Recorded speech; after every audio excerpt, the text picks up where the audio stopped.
It really came from the idea of what type of fantasy Louis XIV would have.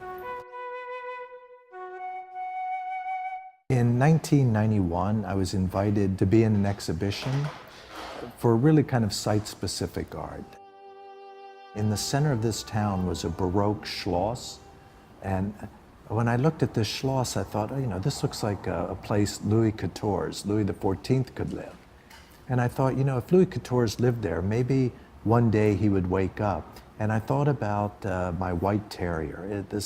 It was a wooden model. I just made this for my Made in Heaven series of work. And I thought, you know, maybe he'd want to see that model enlarged, but to see it made out of, you know, 20,000 live growing flowers.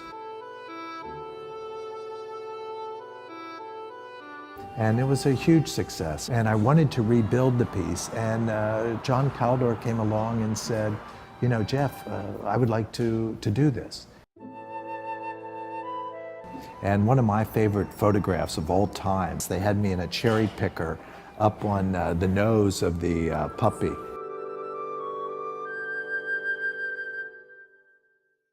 You know, if I think about a puppy and the motivations for it, it probably came from visiting Baroque churches in Europe.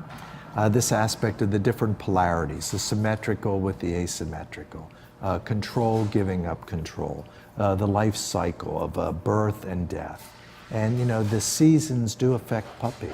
I mean, you will have growth and you'll have young plants growing and they'll go, and at a certain moment there's a peak. And then there's actually a decline that takes place. But at the same time, it's communicating us the grace of humanity and the grace of life cycle and the acceptance of moving on and the continuation of a journey.